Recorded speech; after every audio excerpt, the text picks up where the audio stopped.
But starting off with that LA Times story about the food and the food budget at UCLA in the Wasserman Football Center. Jack, tell me, do you think that spending $5 million and more is warranted for this program right now? No, in no way, shape, or form is over $5 million being spent on just the food good for this program. Now, the LA Times article breaks it down pretty well. They show that UCLA spends over $5 million, whereas all the other 9 public schools in the Pac-12, they don't have the USC or Stanford data because they're private schools, but all the other 9, the highest spender out of those is about 1.2, 1.3, 1.4 million. A lot of them are under 1 million.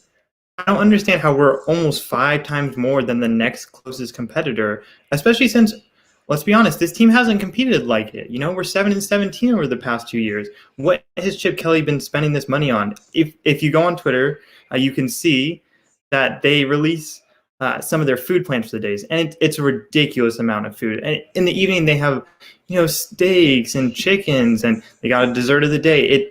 It's really unrealistic to be eating this much and be spending this much on a team that the results don't match up to it. Now, if we were at an Alabama or a Clemson level or an LSU, Ohio State, any of those teams, then it's a little bit more realistic. If that really gave us an edge and this was really what put us over the top, then it's whatever you want to do, Chip Kelly.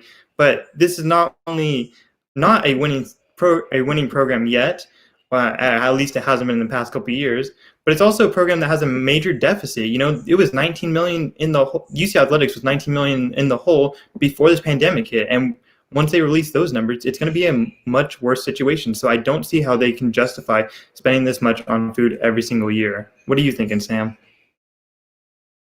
Yeah, I mean, I think it's just kind of one of the aspects of the modern economics of college football. I know UCLA is spending more than any of its opponents. We're not sure about Stanford and USC, obviously.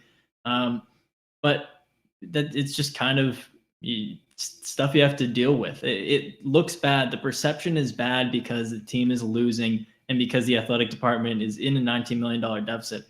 But if you're spending $5 million on food and you're winning and you're making $10 million a year in profit, then all of a sudden it looks better. I understand that spending that much money contributes to that deficit. I do, but it's just kind of the what you have to deal with when you're running a high profile Power 5 college football program. The question for me is, you look at Oregon spending almost $35 million a year, or last year, on a football program, Washington spending a little over 40, and UCLA spending 35 million. And UCLA is the only one of those 3 who spends over $1 million on food, that non-travel food expense. So it's not that they're spending a lot on food that worries me, but what are they not spending on that Oregon and Washington are spending on?